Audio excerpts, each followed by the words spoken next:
Hello, what's up mga tol? Marami pa rin mga kababayan natin ang naliligaw ng landas sa tunay na kasaysayan ng ating bayan na pilit itinago ng mga mapaninlang na namumuno sa ating bayan. Na ang tanong ng mga kababayan natin na naniniwala sa bulok na sistema na pinapalakad ng mga demonyong kanilang pinaniniwalaan na ang nais ay pagnakawan ng kaban ng ating bayan, na ang tanong nila ay, bakit ninyo sinusuportahan si Pangulong Ferdinand Marcos na nagnakaw sa kaban ng bayan? At bakit naghirap ang Pilipinas noong siya na ang naging presidente? Yan ang mga tanong ng mga kababayan natin na hindi alam at matagal nang naninlang sa kalokohan ng mga mapaninlang na namumuno sa ating bayan, na hindi nila naranasan kung paano nga ba ang klase ng buhay noong si Pangulong Ferdinand Marcos ang namumuno sa ating bayan. At hindi nila alam kung ano nga ba ang nagawa ni Pangulong Ferdinand Marcos sa ating bayan ng halos 20 years para paglingkuran at paunlarin ang ating inang bayan na itinago sa libro ng kasaysayan na hindi mababasa sa bawat libro ng paaralan sapagkat ito'y binura para maninlang ang karamihan. Dahil ang ninanais nila ay magpabango at makuha ang kayamanan na siyang ikauunlad ng bawat mamamayan na pwedeng ibahagi ng mga Pilipino sa buong sanlibutan. At tara mga tol, pag-usapan natin kung paano nga ba kung hindi naging presidente ng Pilipinas si Pangulong Ferdinand Marcos. Anong pagbabago na dulot nito sa ating bansa at sa buong mundo?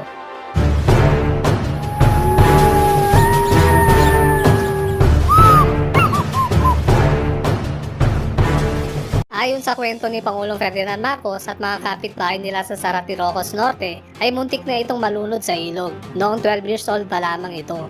12 years old, hindi ako marunong lumangoy eh. Naglalaro kami doon sa ilog. Tinulak ako sa gitna. Dala ako ng agos. Nakita ko ng matanda sa ilog. Lumanda, nakakasumpilyo.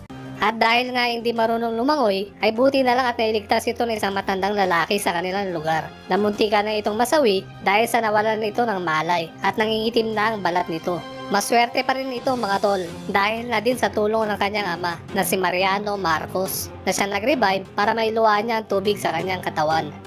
At noong ikalawang digmaang pandaigdig ay buti na lang din at hindi na naman ito nasawi nang pinamunuan niya ang grupo ng gerilya laban sa mga Hapones. Talagang maswerte din siya mga tol dahil ilang beses na itong muntikang mamatay sa mga pangyayari na dumating sa kanyang buhay noong bata-bata pa siya. At paano nga ba kung nasawi si Pangulong Ferdinand Marcos sa mga pangyayaring ito? Ano ang pagbabago na mararanasan ng ating bansa kung walang Ferdinand Marcos na naging Pangulo ng Pilipinas? Ang totoo, kung walang Ferdinand Marcos na naging presidente, sigurado ang Pilipinas walang improvement, walang magiging pagbabago. Bakit mga tol? Dahil walang malaking pondo ang gobyerno noon bago kay Pangulong Ferdinand Marcos dahil sa World War II. Gumagapang ang Pilipinas sa kahirapan at lahat ng mga bansa na apektado ng digmaang ito. Kung hindi nagkaroon ng Marcos na presidente, walang may papagawang mga kalsada. Ang Bicol Peninsula ay isang masukal na lugar. Hindi magkakaroon ng kalsadang kumukonekta sa Bicol at Maynila kung hindi naging presidente si Pangulong Ferdinand Marcos. Hindi rin magkakaroon ng mahigit 6,000 na batas ang Philippine Constitution na kung saan halos 90% na 1987 Constitution ay sinulat ni Pangulong Ferdinand Marcos, bunga ng kanyang talino. Wala ring mga naglalakihang ospital tulad ng PGH, Heart Center, Lung Center, Children's Hospital at marami pang ibang ospital na kanyang pinagawa sa iba't ibang parte ng Pilipinas. Wala ding LRT, MRT, subway at marami pang iba. Dahil lahat yan ay pinondohan ng mga katas na mga ginto ni Pangulong Ferdinand Marcos. Kung walang Ferdinand Marcos na naging presidente, walang SM, Robinsons, BDO at mga factories. Dahil lahat ng mga founders niyan ay nabiyayaan ng ginto ni Pangulong Ferdinand Marcos. Kaya nga ang ibig sabihin ng BDO o tinatawag na Banco de Oro ay Bank of Gold. Kung walang mga negosyong ganyan na pinondohan ng kayamanan ni Pangulong Ferdinand Marcos ay walang mga trabaho ang maraming mga Pilipino ngayon. Kung walang Ferdinand Marcos na naging presidente, sigurado walang MOA, Clark Stadium, CCP, Folk Arts, Bamboo Palace, dahil lahat po yan ay pinondohan din ng kayamanan ni Pangulong Ferdinand Marcos. Kung walang Ferdinand Marcos na naging presidente, walang mga housing programs, walang BLIS, walang resettlement areas, walang BGC, walang Pag-ibig Fund, walang Ministry of Human Settlements. Kung walang Ferdinand Marcos na naging presidente, walang mahigit 80 state universities sa buong Pilipinas dahil siya ang nagpatayo niyan. At walang mga science laboratories sa UP Los Baños, walang TESDA, 13-month pay, SSS, walang mga naglalakihang high school campuses, at wala ring mga naglalakihang elementary school campuses sa buong Pilipinas. Mga eskwelahan na halos hindi mabilang, at ang iba dito ay nabago lamang ang pangalan.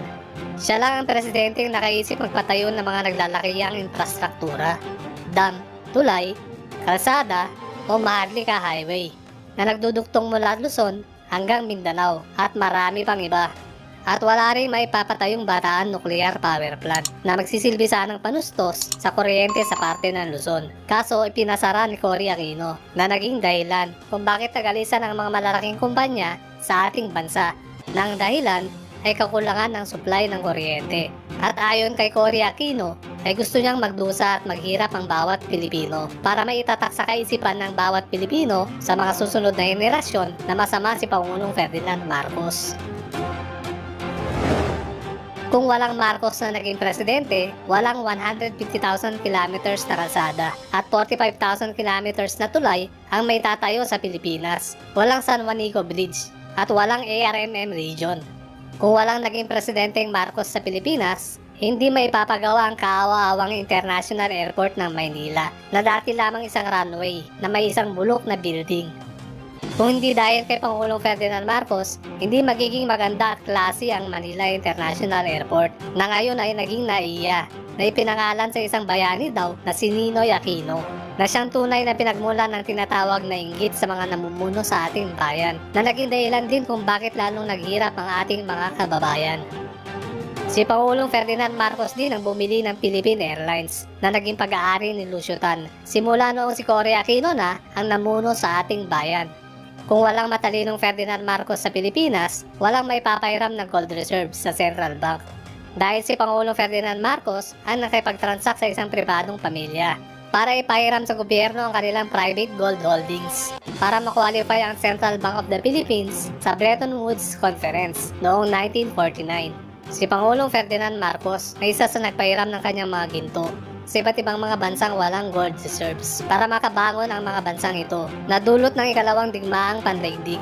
At malaki ang utang na loob ng gobyerno ng Pilipinas noong naging Pangulo ng ating bansa si Manuel Rojas at Elpidio Corino kay Pangulong Ferdinand Marcos. Dahil kung hindi nakipagtransaksyon sa Talyano Clan si Pangulong Ferdinand Marcos ay wala sanang gold reserves ang gobyerno ng Pilipinas. Pati ang mahigit 150 na mga bansa sa buong mundo ay may utang na ginto at may utang na loob kay Pangulong Ferdinand Marcos.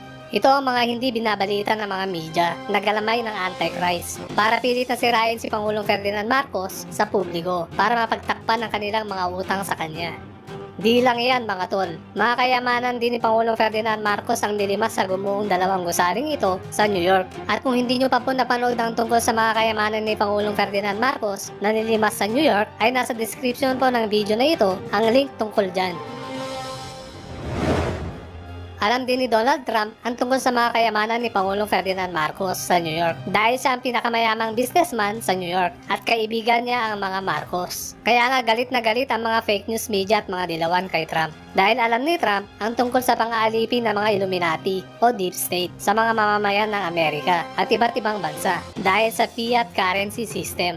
Kaya nga gustong buwagin ni Trump ang Federal Reserve. At gusto niya din wasakin ng petrodollar system at ibalik ang gold standard sa ekonomiya. Kaya walang humpay na batikos at paninirang puri ang ginagawa sa kanya ngayon. At gumawa pa ng paraan ng mga elitistang grupo na ito na hawak ng iba't ibang sakay ng media para hindi siya manalo ulit bilang Pangulo ng Amerika. Katulad din ang ginagawa ng mga fake news media kay Pangulong Marcos at ngayon kay Pangulong Duterte. Dahil ayaw nila ang mga presidenteng tunay na nagmamahal sa kanilang bayan. At ito'y malaking hadlang sa kanilang planong itaguyod ang New World Order para pasambahin lahat ng mga gobyerno sa buong mundo sa Antikristo na siya ultimate manifestation ni Satanas sa ibabaw ng lupa. Kaya itong mga media na ito na puro pang-alipusta at wala nang ginawa kundi siraan ang pamilyang Marcos. Dahil malaking dagok ang kayamanan ni Pangulong Ferdinand Marcos sa paghadlang sa kanilang planong iluklok ang Antikristo bilang pinuno ng One World Government. One world economy, one world religion, at one world currency. Yan ang katotohanan na hindi maunawaan ng mga bulag sa katotohanan. Kasi kahit anong paliwanag natin sa kanila mga tol, ay di pa rin nila maiintindihan. Malamang kasali na sila sa mga binulag ng Diyos sa katotohanan na pinadala ng malaking dilubyo upang hindi na kailanman mabuksan ang isipan sa tunay na kasaysayan ng ating bayan. Kaya patuloy nating ibinabahagi ang katotohanan dahil nagkalat ang mga galamay ng Antikristo ngayon para pigilan ang nagsusulbutang mga patriotic presidents sa iba't ibang bansa ngayon na bumabangga sa mga kampo ng kadilimang gustong umalipin sa bawat bansa. Yan ang katotohanan. Sa mga minamahal kong kabataan, kung ikaw ay estudyante, pakisuri ang mga aklat na nababasa mo, lalo na ang kasaysayan ng ating inang bayan. Mga naging pangulo, na kung si Aguinaldo na minsan nagkanulo sa ating bayan ay may talambuhay, at itinuturing ding bayani, ay may tuturing na panlilinlang na mga naglilimbag ng aklat sa ating kasaysayan. At pansinin mo sa lahat na naging pangulo ng Pilipinas, si Pangulo Ferdinand Marcos lamang ang bukod tanging walang talambuhay. Sa aklat na dapat ay inyo ding napag-aaralan. Kung meron man ay sa kasaysayan ng EDSA na babanggit ang kanyang pangalan. Sinasabing diktador daw siya. Maging matalino tayo sa pag-aanalisa ng mga binabasa natin. Kung mapapansin nyo mga tol, sa mga nakasaad sa mga libro sa paaralan, na wala daw kalayaan ang mga lolo't lola natin noon. Marami daw inabuso noong panahon ni Pangulong Ferdinand Marcos. Na ang gusto nila ay tumanim sa ating isipan, nakamuhian natin ang taong hindi natin alam ang sign. Gustong ipaalala ng mga elitistang grupo na ito sa mga kabataan na masama si Pangulong Ferdinand Marcos. At kahit nga sa media, pahayagan, palagi nilang ipinapakita ang lagim daw ng martial law na patuloy nilang inuukit sa ating isipan na huwag dapat kalimutan ang martial law.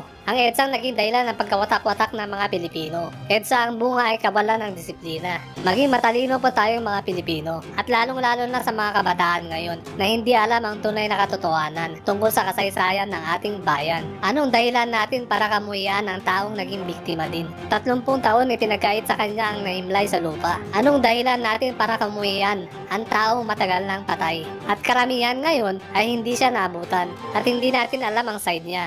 Dahil binubulag tayo sa pamamagitan ng mga aklat na binago ang kasaysayan at ang mga medyang hawak ng mga mayayamang tao. Karamihan sa mga yan ay natatapakan dahil si Pangulong Ferdinand Marcos, ang puso niya ay nasa mahihirap na Pilipino. Siya yung presidenteng hindi kayang gawing puppet o sunod-sunuran ng mga mayayamang tao. Sa halip, siya ang nagpapasunod sa mga mayayaman. Kagaya na lamang na pagdanais niyang ipamahagi ang mga lupain sa mahihirap nating magsasaka. At ito'y kinagalit ng mga mayayaman. Dahil hindi nila kayang pantayan ang kayamanan ni Pangulong Ferdinand Marcos kahit pagsamasamahin pa nila ang kanilang mga kayamanan. Dahilan din para pag-interesan nila ang mga iniwan niyang nakakanulang mga accounts na pamana niya sa sambayanang Pilipino. At dahil sa mga black propaganda laban sa kanya, ay lalong sumama ang kanyang imahe. Kaya ang naging tingin sa kanya ng ilang tao ay masama. Ang mga iilan nating kabataan ngayon ay hindi alam na noong namumuno si Pangulong Ferdinand Marcos, siya ang laging nangunguna sa mga pagpupulong, sa mga usaping pangkaunlaran. Hindi lang sa ating bansa, kundi sa buong mundo. Iniisip niya kung paano tayo uunlad, hindi lang sa panahon niya, kundi sa mga susunod na henerasyon ng bawat Pilipino. Sa sobrang talino niyang mga tol, siya ay nagtatalumpati ng walang kodigo sa harap ng mga presidente ng iba't ibang bansa sa buong mundo. Para din siyang si Pangulong Duterte na nagpapatawa. Kung mapapanood ninyo ang speech niya sa Amerika kung saan pinalakpakan siya ng lahat. At naging inspirasyon siya ni Park Chung-hee ng South Korea at Lee Kuan Yew ng Singapore na noon ay mas mahirap pa sa Pilipinas. Tayo ang nag-e-export ng bigas sa iba't ibang bansa noon at hindi ang Vietnam. Disiplinado ang mga Pilipino noon dahil na rin sa napakagandang pamumuno ni Pangulong Ferdinand Marcos sa ating bansa at galit siya sa mga taong gumagawa ng mga kalokohan sa kanilang kapwa at kung ito'y mapapatunayan na nagkasala sa batas ay bitay ang parusa. Kay Pangulong Ferdinand Marcos pantay ang batas mahirap man o mayaman. At ang mga bilihin noon ay sobrang mura. Sa 10 sentimos ay madami ka nang mabibili. Nakakalungkot na ang lahat ng ito'y hindi na-appreciate ng ibang Pilipino. Huwag nating tularan ng ibang kabataan dyan. Nalikido pa lang noong panahon ni Pangulong Ferdinand Marcos, pero ngayon ay nasa mga kalsada, habang hawak ang placard, na puro bintang ang nakasulat sa kanilang pinaglalaban. Nang alam nila ay makakatulong ito sa kanilang kinabukasan bilang isang mabuting mamamayan sa ating bayan. Ngunit ito ay isang kasinungalingan at ang karamihan sa kanila ay binabayaran para linangin ang ating mga kababayan na hindi alam ang tunay na katotohanan sa kasaysayan ng ating bayan. Na hanggang ngayon, ganyan pa rin sila kay Pangulong Duterte. Hindi nila na-appreciate ang libreng tuition fee. Sa halip, hawak nila ang placard na kung ano-anong masasakit na salita na hindi nila nirerespeto ang pinuno ng ating bansa. Ang ganyang asal at ugali ng ibang mga Pilipino ang dahilan kung bakit napag-iwanan tayo ng Singapore at Korea. Walang disiplina. Nakala mo laging inaalisan ng kalayaan. Yan ang ugaling Pinoy. Kaya hindi tayo umuunlad. At noong pumanaw si Pangulong Ferdinand Marcos mga tol, ay talagang ang laki ng pagbabago nito sa ating bansa. At ikinalungkot din ito ng mga bansa sa buong mundo na tinulungan ni Pangulong Ferdinand Marcos. Lalong-lalo na yung mga malalapit na bansa dito sa Asia na naging dahilan din si Pangulong Ferdinand Marcos upang umangat ang mga bansang ito. Madaming mga nagsisisi na mga kababayan natin na sumuporta para mapali si Pangulong Ferdinand Marcos bilang pinuno ng ating bayan noon.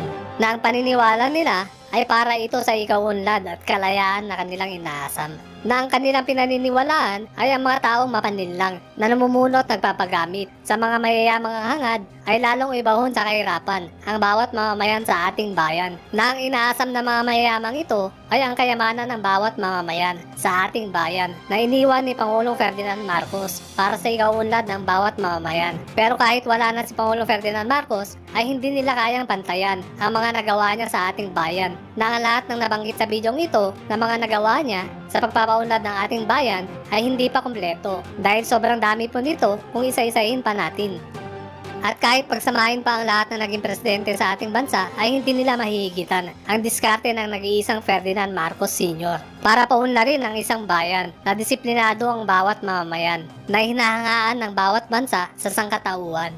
At hindi nila mauutakan ang 98% bar top notcher sa law. At dahil dito ay hindi nila makukuha ang mga accounts na kanyang sinetap. Kahit ang katawang lupa nito ay wala na. At darating din ang panahon na muling babangon ang ating bansa kung magkakaroon ng pagkakaisa ang bawat Pilipino. Kagaya ng pagkakaisa natin na iboto si Pangulong Duterte sa pamamagitan ng landslide. Na kahit nagtangkang dayain ng mga walang kwentang namumuno sa ating bayan sa pamamagitan ng Smartmatic ay hindi sila nagtagumpay sa kanilang plano na hindi manalo si Tatay Digong bilang Pangulo ng ating bansa. At nagtagumpay nga sila na dayain si Bongbong Marcos noon. Pero ngayon ay hindi na nila ito magagawa pang muli sapagkat gising na ang karamihan sa mga Pilipino. Kaya ang 8 diretsyo nila ay dumiretso sa inodoro. Kaya magkaisa po tayong lahat dahil kinabukasan po na ating bansa ang nakataya dito. Kinabukasan ng mga susunod na henerasyon ng bawat Pilipino.